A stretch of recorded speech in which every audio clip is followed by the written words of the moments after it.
Díoghuit agus fáilte go dtí an rang Gaeilge don ardleibhéal aniu, ba bhfuil an fécinn ar leibhuiscint dar bhanam Ionad Siopadóireachta. Ok, so tá an obair seo ar lehanach chéine dó a dó I turas a trí.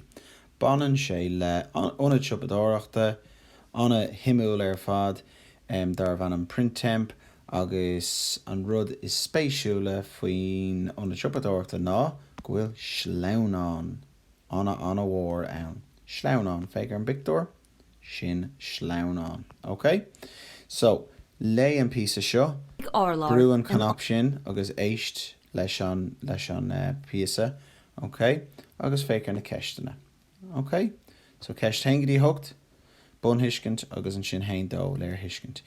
Iar hain, ceist na hain, cad a tógú san Ionad Siopadóireachta, printemp Shanghai, what was built. Okay, so sin an serve rihir I'm sure catcha. Past tense, serve rihir. What was built.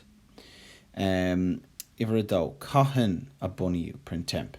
What, when was it founded?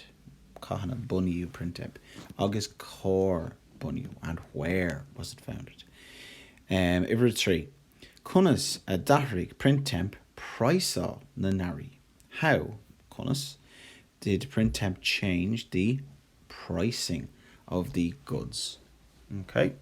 Agus iver cahar, Luig Rá Gúchlan mentioned 2 challenges a bhí riv printemp san am atá hart.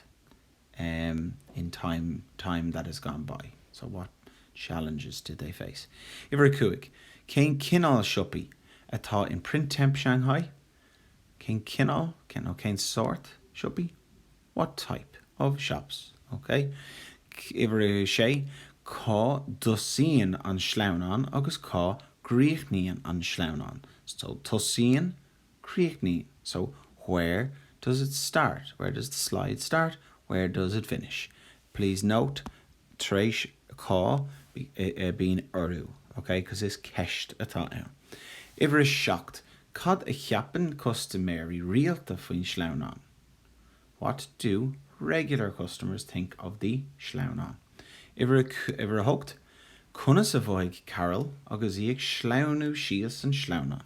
How did Carol feel as she was sliding down the slide? Ag sleamhnú síos an sleamhnán. Okay, agus léir hiiscint, iver a hain, spéis leat tríle want as an sleamhnán seo. Like what leat? Cad é an freagra sin? Bu spéisilumm nó níor spéisilumm. Tríal a want as an sleamhnán. Would you like to give it a go? Iver dó, cad é an Ionad Siopadóireachta is fear riamh ina raibh 2? What's the best for your favourite Ionad Siopadóireachta? Mar hampla is a dún druma. An Ionad Siopadóireachta is fear riamh ina raibh mé. Cearcolóir? Ionach, gnáirí leat, lei na ceistena, lei an písa, freagar na ceistas teach sa chóp léir agus ús lódá. Slán go fóg.